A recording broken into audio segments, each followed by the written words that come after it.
الحمد لله وكفى وسلام على عباده الذين اصطفى أما بعد فأعوذ بالله من الشيطان الرجيم بسم الله الرحمن الرحيم من كان يريد حرث الآخرة نزد له في حرثه ومن كان يريد حرث الدنيا نؤته منها وما له في الآخرة من نصيب صدق اللہ مولانا العظیم۔ سورۃ الشورى 25ویں پارے کی اس آیت میں اللہ رب کریم نے یہ بات ارشاد فرمائی جس کا مفہوم یہ ہے جو آخرت کی کھیتی کا طالب ہوگا ہم اس کی کھیتی میں برکت دیں گے، ترقی دیں گے، اس کی کھیتی کو ہم زیادہ کریں گے۔ ومن کان یرید حرث الدنیا نؤتیہ منہا، اور جو دنیا کی کھیتی کا طالب ہوگا ہم اس کو اس میں سے کچھ دنیا دے دیں گے۔ وما لہ فی الآخرۃ من نصیب، اور آخرت میں اس انسان کا کوئی حصہ نہیں ہوگا۔ دنیا کی زندگی جو ہے وہ ہر انسان کی کاشت کرنے والی زمین کی طرح، جس زمین میں کاشت کیا جاتا ہے، فصل کاشت کرنے والی زمین کی طرح انسان کی دنیا میں زندگی کی مثال ہے، اور یہ انسان اس زندگی کے اندر کاشتکار کی حیثیت سے ہے۔ فصل کے لیے دو چیزیں ہیں، ایک کاشتکار ہو، فصل لگانے والا، فصل بونے والا، اور دوسری چیز زمین جس کے اندر فصل کاشت کی جائے، بیجی جائے، پھر اس فصل کی مستقل نگرانی اور کیئر ہے، اس پہ محنت ہے، اور پھر دن رات کی محنت ہے۔ اس کے بعد وہ فصل برابر ہوتی ہے اور اس کے اندر اس کا ثمرہ، اس کا پھل آتا ہے، اس کا اناج آتا ہے، اور پھر اس سے زندگی کا بہت بڑا حصہ آدمی کا عافیت اور سلامتی والا بن جاتا ہے۔ دنیا میں یہی تو دنیا میں دو طرح کے انسان ہیں، ایک وہ کاشتکار ہیں جو اپنی اس زندگی کو، جس کی مثال زمین کی طرح ہے، اس میں دنیا کے بیج بو رہے ہیں۔ اس زمین کے اندر جو فصل لگا رہے ہیں وہ دنیا کی فصل لگا رہے ہیں۔ تو جب دنیا کی فصل لگائی اور اپنی ساری محنتیں کاشتکار نے، کسان نے اس زمین کے اندر دنیا کا اناج اور دنیا کا پھل لگانے کے لیے اس کے اوپر محنت کری، تو اس کو نتیجے کے اندر اس میں سے دنیا کا پھل مل جائے گا۔ کہ اللہ کی عادت ہے کہ اللہ پاک کسی بھی محنت کرنے والی کی محنت کو رائے گا اور ضائع نہیں کرتے، وہ محنت غلط ہو یا درست ہو، قطع نظر اس سے۔ ایک آدمی چوری کے لیے پلاننگ کرتا ہے، چوری کے لیے پلان بناتا ہے، چوری کے لیے کوششیں کرتا ہے، چوری کے لیے محنت کرتا ہے، تو اللہ چور کی محنت کو بھی ضائع نہیں کرتے، اس کے لیے چوری کا موقع فراہم کر دیتے ہیں اور وہ چوری کر لیتے ہیں۔ ایک آدمی ڈاکو ہے، ڈکیتی مارنا چاہتا ہے، اس ڈکیتی کے لیے وہ پوری محنت کرتا ہے، پوری ریکی کرتا ہے، پوری کوشش کرتا ہے، پورا چکر لگاتا ہے، موقع بناتا ہے، اور پھر اس کے بعد وہ ڈکیتی کرتا ہے، تو وہ اس ڈاکو کی اس ساری محنت کو بھی اللہ پاک ضائع نہیں کرتے، اس کے لیے ڈکیتی کا موقع مل جاتا ہے، اس کو دے دیتے ہیں اس کو، اور ڈکیتی مار لیتا ہے۔ ایک آدمی کسی کی عزت کو خراب کرنا چاہتا ہے، کسی کی عورت کی عزت کو، ناموس کو برباد کرنا چاہتا ہے، تو اس کے لیے بھی اس کو محنت کرنی پڑتی ہے، کتنے پاپڑ بیلنے پڑتے ہیں۔ تو آدمی سارا کچھ کر رہا ہوتا ہے، اس کے بعد جب وہ مستقل ایک چیز کو اپنی ورکنگ میں لیتا ہے اور اس کے ذہن اور دل و دماغ میں ایک برائی ہے، اللہ پاک اس کے لیے بھی راستے بنا دیتے ہیں اور اس کے لیے بھی اس کی محنت برابر ہو جاتی ہے۔ اس کا نتیجہ دنیا اور آخرت میں کیا نکلنا ہے یہ آگے کی بات ہے، لیکن کسی محنت کرنے والے کی محنت کو اللہ تعالیٰ ضائع نہیں کرتے۔ تو جب دنیا اور حرام کاری اور دو نمبریوں پر کی جانے والی محنت سے اس محنت کرنے والے کو کچھ نہ کچھ اپنی محنت کے مطابق مل جاتا ہے، تو جو دین کے لیے اور آخرت کے لیے اور حلال کے لیے اور پاکیزگی کے لیے، اللہ کو راضی کرنے کے لیے، اللہ کے نبی کو راضی کرنے کے لیے محنتیں کریں گے، کیا اللہ پاک ان لوگوں کی محنتوں کو ضائع کر دے گا؟ یہ سب ضائع ہو جائیں گی، محنتیں کارآمد نہیں ہوں گی، ان کو ملیں گے نہیں، ایسا نہیں۔ تو دنیا کی زندگی انسانوں کو جو اللہ تعالیٰ نے دی ہے وہ زندگی زمین کی طرح سے ہے، اور یہ اس میں مثل کاشتکار کے ہے۔ اب جو کاشتکار اپنی زمین کے اندر بوتا ہے اسی کی فصل کو کاٹے گا، تو کوئی دنیا کی بیج بو رہا ہے، اس کو دنیا کی فصل کاٹنا ہے، اور جو اس زمین میں آخرت کے بیج بو رہا ہے اس کو آخرت کی فصل ملے گی۔ ہمارے مولانا کہا کرتے ہیں نا کہ کیا رات بھر گھنگرو باندھ کر اسٹیجوں پر ناچنے والی اور رات بھر مسلح کے اوپر کھڑے ہو کر سسکیاں اور آہیں بھرنے والی عورت دونوں برابر ہو جاتی ہے نتیجے کے اعتبار سے؟ صبح ہوئی تو دونوں کا نتیجہ ایک جیسا نکلنا ہے۔ ایک نے رات بھر اسٹیجوں کے اوپر ناچ گانا کیا ہے اور ایک رات بھر مسلح کے اوپر کھڑے ہو کر اللہ کو مناتا رہا ہے، فرق ہے۔ ایک نے رات بھر گانے گا کر گزاری ہے اور ایک نے قرآن کی تلاوت کرتے کرتے گزاری ہے، دونوں برابر ہیں؟ کیا اندھا اور بینا برابر ہو سکتے ہیں؟ کیا جاہل اور عالم برابر ہو سکتے ہیں؟ کیا اندھیرا اور روشنی برابر ہو سکتے ہیں؟ کیا دن اور رات برابر شمار ہو سکتے ہیں؟ کیا بیمار اور صحت مند برابر ہو سکتے ہیں؟ ہرگز ایسا نہیں ہے۔ قل هل يستوي الاعمى والبصير ام هل تستوي الظلمات والنور، ان سے پوچھو کہ کیا اندھا اور بینا تمہارے نزدیک برابر ہے؟ دیکھنے والا اور نہ دیکھنے والا برابر ہوتا ہے؟ اندھیرا اور روشنی تمہارے نزدیک برابر ہوتا ہے کیا؟ اندھیرا اور اجالا، اس میں فرق ہے۔ اجالا اجالا ہے، اندھیرا اندھیرا ہے، آنکھوں والا آنکھوں والا ہے، اندھا اندھا ہے، فرق ہے۔ تو ایسے ہی نیکی اور بدی کا انجام ہے۔ تو جو جیسی فصل بوتا ہے اس کو اس فصل کو اسی کے مطابق کاٹنا ہوتا ہے۔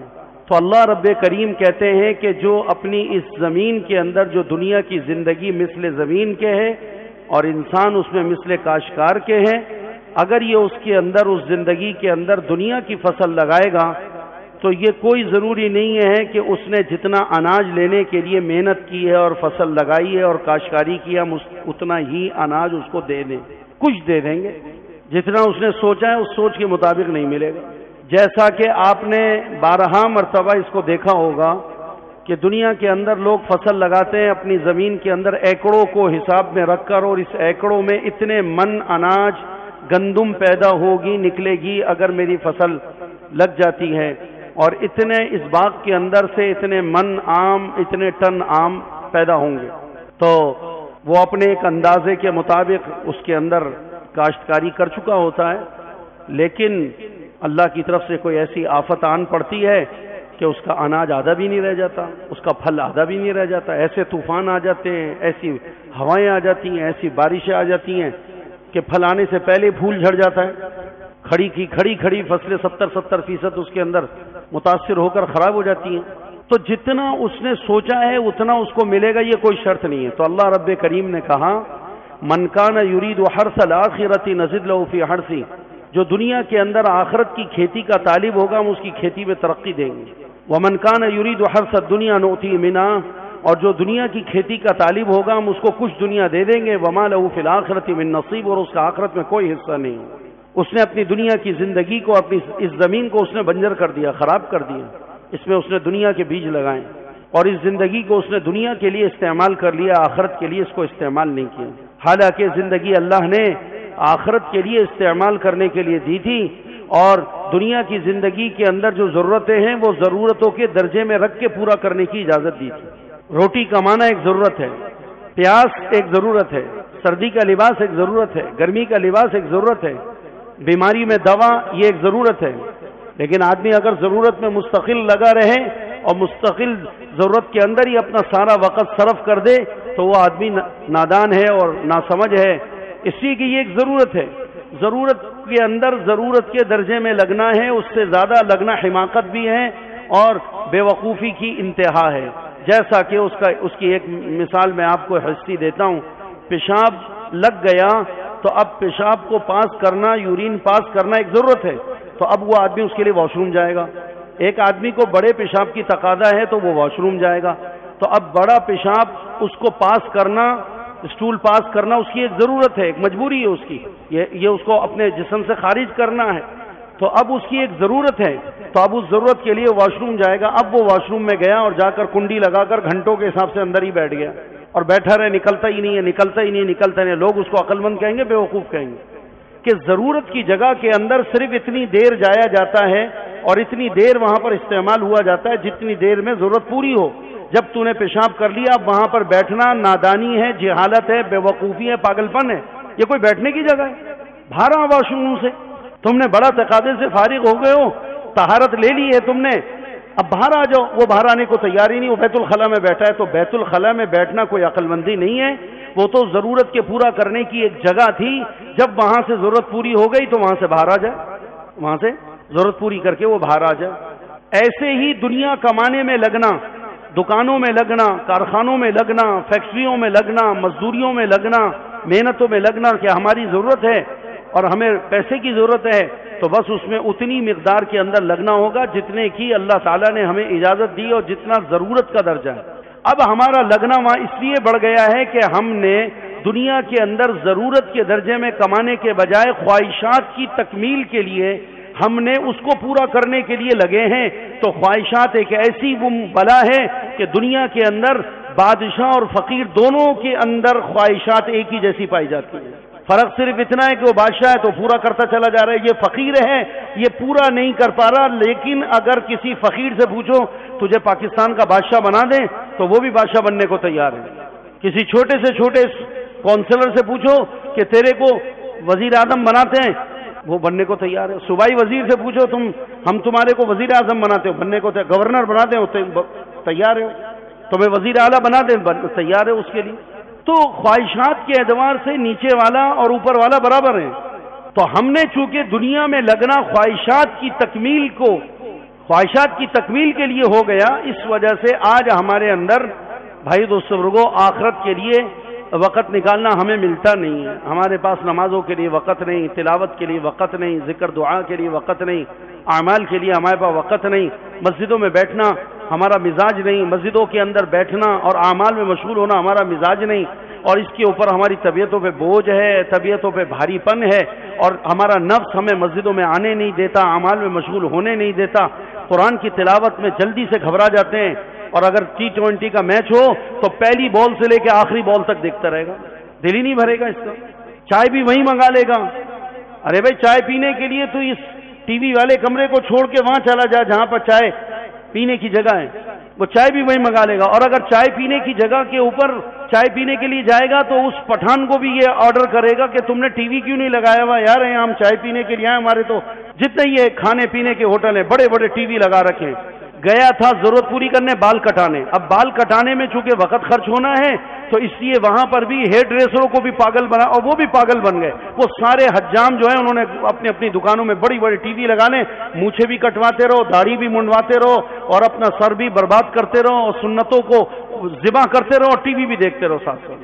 تو حجام کے پاس بھی ٹی وی دیکھ رہے ہیں، ہوٹلوں میں بھی ٹی وی دیکھ رہے ہیں، گھروں کے اندر بھی ٹی وی دیکھ رہے ہیں، اور جناب کاروں میں بھی ٹی وی دیکھ رہے ہیں. اب تو جہازوں میں بھی ٹی وی دیکھ رہے ہیں. ہر سیٹ کے پیچھے ایمریٹس کے اندر اتنی بڑی اسکرین ہے، اس کے اندر سب کچھ دیکھ سکتے ہیں ہم. جو خبر دیکھنی ہے، جو کھیل دیکھنا ہے، جو ڈرامہ دیکھنا ہے، سب چل رہا ہے، سب کچھ ہو رہا ہے. تو وہاں گھنٹوں کے حساب سے جی لگے گا. اتوار والے دن دعا ہے نا، اب وہاں پر 3 دن سے بیانات ہو رہے ہیں. تو کوئی ساتھی وہاں پر ہو تو اس کو فون کر کے بولو بھائی بیان شروع ہو تو مجھے تو آن لائن کر لینا، میں بیٹھ کے یہیں پہ جا نہیں سکا، میں یہاں بیان سن لوں گا. 3 گھنٹے کا بیان، 2.5 گھنٹے کا بیان، وہاں پر ایک بیان ہو رہا ہے. تو کیا یہاں بیٹھ کر رائے میں ہونے والے بیانات وہ یہاں 3 گھنٹے بیٹھ کر فون پہ سن لے گا؟ اور اگر اس کو وہ لائیو بھی چلو ویڈیو کے ساتھ ہی دکھائے، وہ اسٹیج کے قریب جا کے چھپ کے بیٹھ جائے، چونکہ تبلیغ والے تو بناتے بھی نہیں، لیکن وہ خود سے بنائے اور آپ کو کہے کہ دیکھیں یہ حضرت بیٹھے ہیں، مولانا صاحب بیٹھے ہیں، انڈیا کے عالم ہیں، یہ بنگلہ دیش کے عالم ہیں، یہ پاکستان کے مفتی صاحب ہیں، یہ علامہ صاحب بیان کر رہے ہیں، دیکھیے اور میں نے آپ کو ڈائریکٹ کر دیا، اب آپ سنیں، میں اسپیکر کے پاس بیٹھا ہوں، آواز بھی کلیئر ہے. یہاں بیٹھ کر وہ 2.5-3 گھنٹے کا بیان سن لے گا؟ نہیں سنیں گے. لیکن اسی اتوار والے دن جس دن دعا 1 گھنٹے کی، وہ دعا میں شامل نہیں ہوگا. اسی دن اس دعا کے ختم ہونے کے بعد شام میں فائنل شروع ہوگا، سارا دیکھے گا وہ. اس میں نہ اس میں تھکے گا، نہ اس میں کوئی کام یاد آئے گا، نہ اس کو اس میں کوئی پریشانی ہوگی، پورا دیکھے گا وہ، اول تا آخر پورا میچ دیکھے گا وہ. صحیح کہہ رہا ہوں میں، غلط کہہ رہا ہوں؟ بیان نہیں سنا جائے گا. آج فجر کا بیان ہوا، سنا. کل مغرب کا بیان ہوا، کسی نے سنا. چلو کسی عذر سے نہیں جا سکے ہم اور ہمارا جانا نہیں ہو سکا، تو بھائی وہاں کے اعمال سے ہم استفادہ کرنے کی کوئی شکل تو قائم کر سکتے تھے. لیکن وہ چونکہ وہ چیزیں ہیں جس کا ہمارے کو کوئی فائدہ نظر نہیں آ رہا. لیکن میرے بھائیوں مرنے کے بعد آنکھ بند ہوگی تو آدمی کو پتہ چلے گا کہ فسوف ترى اذا انكشف الغبار افرس تحت رجلك حمار. جب تیری آنکھوں پہ سے گرد ہٹے گا یہ دنیا کا، اور یہ نشے کا جو دنیا کا نشہ چڑھ گیا نا، یہ گرد تیری آنکھوں پہ سے ہٹے گا تو پھر اس دن تجھے پتہ چلے گا کہ کون گھوڑے پر سوار تھا اور کون گدھے پر سوار تھا. آج تو جو شاہی سواری والے لوگ ہیں ان کو تم گدھوں کا سوار کہہ رہے ہو، اور خود گدھوں سے بھی نیچے کتوں پہ سوار ہو اور اپنے آپ کو شاہی سواری والا کہہ رہے ہو. عربی کے شاعر نے بڑا زبردست فسوف ترى اذا انكشف الغبار. جب تیری آنکھوں پہ سے یہ دنیا کے نشے کا غبار چھٹے گا موت کے وقت، جب آنکھ اصل کھلے گی، ابھی تو اصل آنکھ بند ہے، دھوکے کی آنکھ کھلی ہوئی ہے، حقیقت کی آنکھ بند پڑی ہے. جب دھوکے کی آنکھ بند ہوگی اور اصل آنکھ کھلے گی تو تجھے اس وقت میں پتہ چلے گا افرس تحت رجلک ام حمار، کہ تو گدھے پر گھوڑے پر سوار تھا کہ گدھے کے اوپر سوار تھا. اور گدھے پر کون سوار تھے اور گھوڑے پر کون سوار تھے؟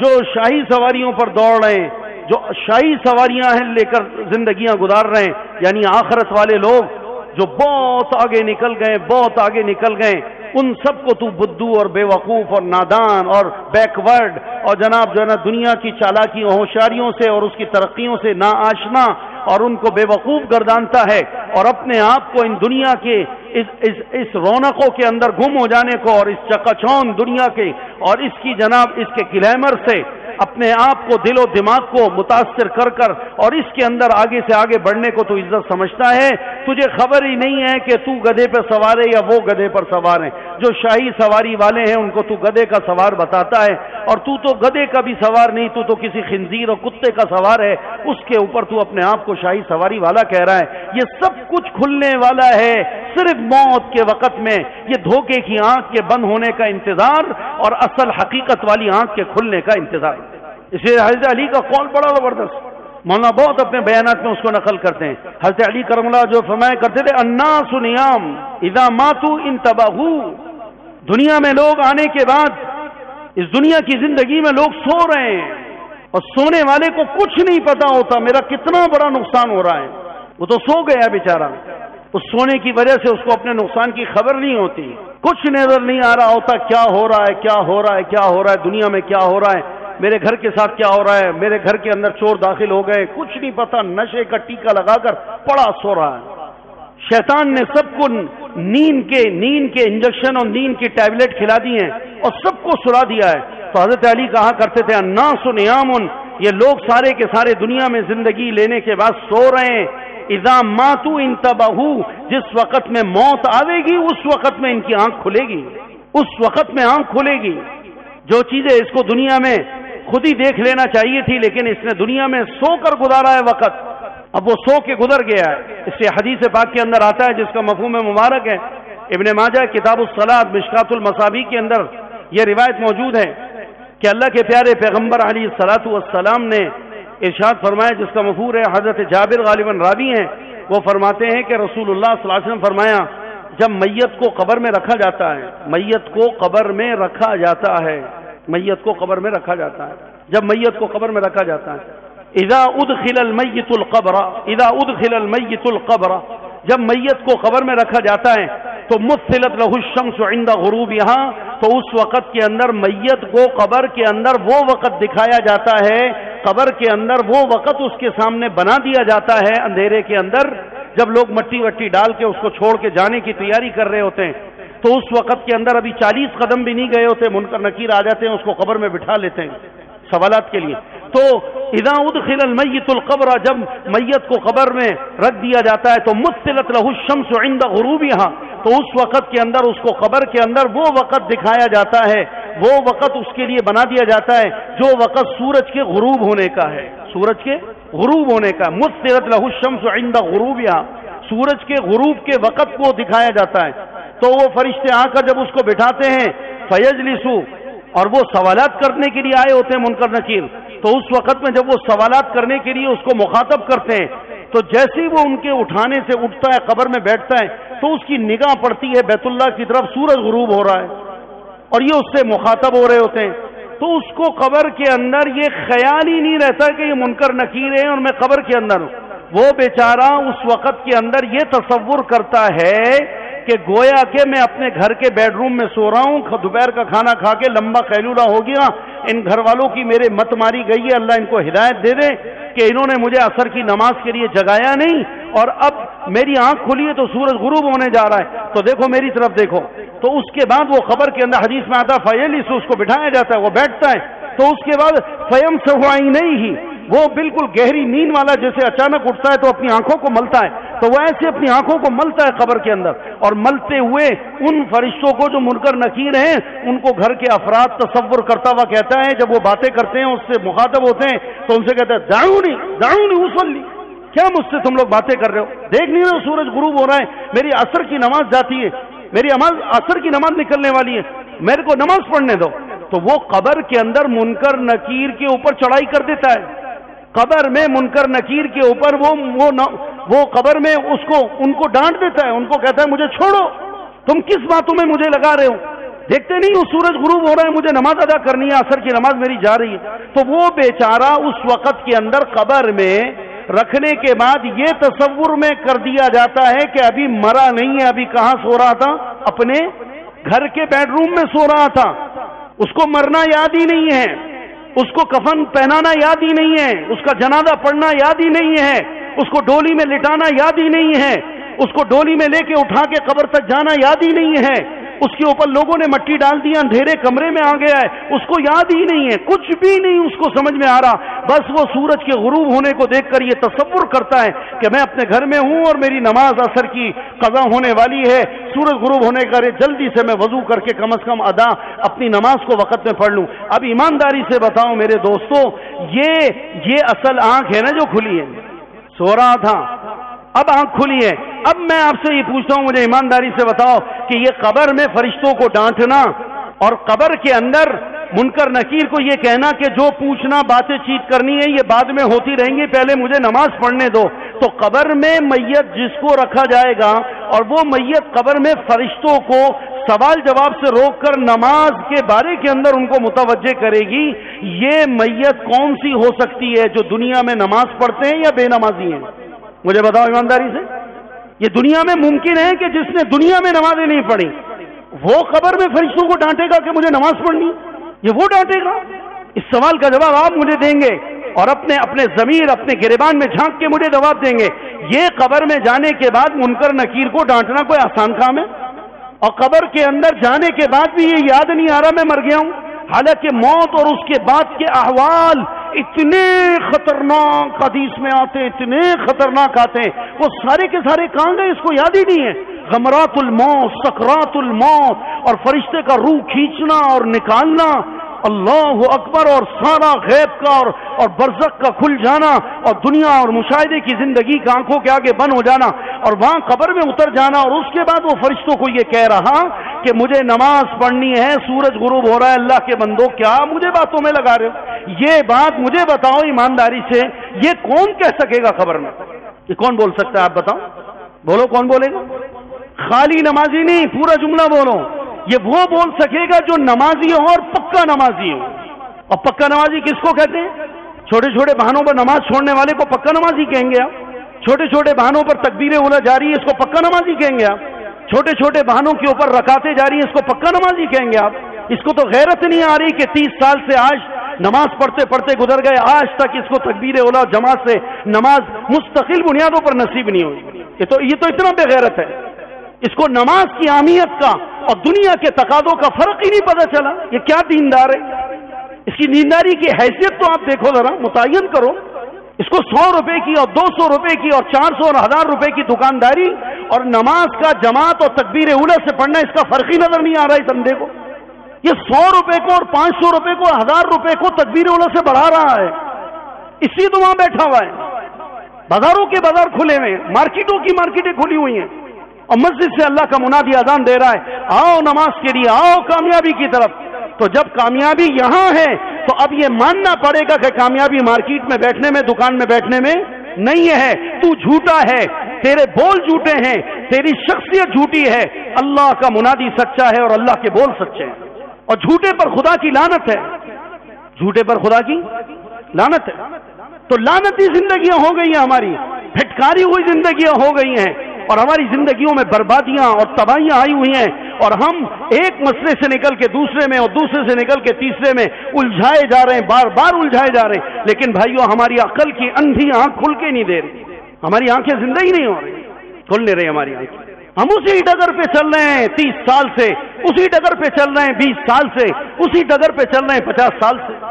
اس کے نمازی ہونے کی مدت معلوم کی جائے تو کہے گا الحمدللہ 35 سال سے نماز پڑھ رہا ہوں. اور 35 سال کے بعد جو نماز دیکھ رہے ہیں اس کے اندر سلام پھیرنے کے بعد 2 رکعت کھڑے ہو کے پڑھ رہا ہے، 3 رکعتیں کھڑے ہو کے ادا کر رہا ہے، 1 رکعت کھڑے ہو کے ادا کر رہا ہے. تکبیر اولا کہاں گئی؟ کوئی ہوش نہیں. حالانکہ اللہ کے پاک پیغمبر علیہ الصلوۃ والسلام کی حدیث کے مفہوم سے یہ پتہ چلتا ہے التکبیرۃ الاولی خیر من الدنیا وما علیہا خیر من الدنیا وما فیہا. تکبیر اولی یعنی امام کے ساتھ اللہ اکبر کہہ کر نماز میں شریک ہونا، یہ جس کو مل گیا، یہ دنیا اور دنیا میں جتنے خزانے وہ سب سے بڑھ کر ہے. یعنی مفہوم علماء نے یہ لکھا ہے، ایک آدمی کو اللہ ساری دنیا کے خزانوں کا مالک بنا دے اور اس کے مقابلے میں اللہ کسی کو تکبیر اولی سے نماز کی توفیق عطا کر دے. جس کو نماز تکبیر اولی سے پڑھنے کی توفیق مل گئی، اللہ کے خزانوں سے اس کو زیادہ ملا ہے بنسبت اس کے جس کو پوری دنیا کا مالک بنا دیا. ہو عقل کے اندھو، ہوش کرو، ہوش کرو. اپنی جہالتوں کے اوپر اور اپنی نادانی اور اپنی ناسمجھی کے اوپر زندگی کا زیادہ زمانہ مت گزارو، ورنہ یہ جہالت دل اور دماغ کو سیاہ کر دے گی اور ایسی جہالت کے پردے پڑیں گے کہ علم کی ایک بات بھی سمجھ میں نہ آئے گی. علم کی ایک بات بھی سمجھ میں نہ آئے گی. جہالت کے پردے ہمارے دل و دماغ پر چھا کر ہمیں ختم کر دیں گے. یہ موٹی سی بات ہے. میں کوئی راکٹ سائنس نہیں بیان کر رہا کہ آپ کو سمجھ میں نہیں آ رہی کہ آپ سائنس کے اسٹوڈنٹ نہیں ہیں، آپ تو کامرس کے ہیں اور یہاں سائنس بیان ہو رہی ہے. کوئی راکٹ سائنس نہیں ہے. سیدھی سی بات ہے، اللہ کا منادی بلاتا ہے تو بلانے کے بعد آپ مجھے یہ بتاؤ وہ کیا کہہ رہا ہوتا ہے اپنی ندا کے اندر؟ آؤ. خود کہہ رہا ہوتا ہے یا اللہ کی طرف سے بلوایا جا رہا ہے؟ اللہ کی طرف سے بلوایا جا رہا ہے. میچ دیکھ رہے ہیں، مسجد خالی ہے اس تمہارے اس فائنل کا، اور اس کی وجہ سے تمہاری اثر اور مغرب کا اور تمہارے وقت کا جانا، یہ کوئی کام قیامت کے دن کارآمد ہوگا؟ قیامت کے دن کارآمد ہوگا؟ کوئی کارآمد نہیں ہوگا، کوئی کارآمد نہیں ہوگا. تو اس لیے میرے دوستوں، میرے بھائیوں، میرے عزیزوں، اس بات کا بہت خیال کریں کہ زندگی کو اندھے پن میں نہ گزاریں، اندھے پن میں زندگی کو نہ گزاریں. اللہ تعالیٰ قرآن میں کہتے ہیں اندھا اور بینا برابر، اندھیرا اور اجالا برابر. قل هل يستوي الاعمى والبصير ام هل تستوي الظلمات والنور ام جعلوا لله شركاء كخلقه فتشابه الخلق عليهم. کیا وہ شخص جو کئی معبودوں کو معبود مانے اور کیا وہ شخص جو ایک اللہ کو معبود مانے، یہ دونوں برابر ہیں؟ 360 کی پوجا کرنے والا اور ایک کی پوجا کرنے والا برابر ہے؟ عالم اور جاہل برابر ہے؟ کبھی بھی ایسا نہیں ہے، کبھی بھی ایسا نہیں ہے، کبھی بھی ایسا نہیں ہے. خود فیصلہ کرو، خود فیصلہ کرو، خود فیصلہ کرو کہ ہم اندھے بن کر زندگی گزار رہے ہیں یا ہم بینا بن کر زندگی گزار رہے ہیں. اس لیے بھائیو، بینا بن کے زندگی گزارنا سمجھداری ہے. اللہ تعالیٰ مجھے آپ کو سب کو نصیب فرمائے.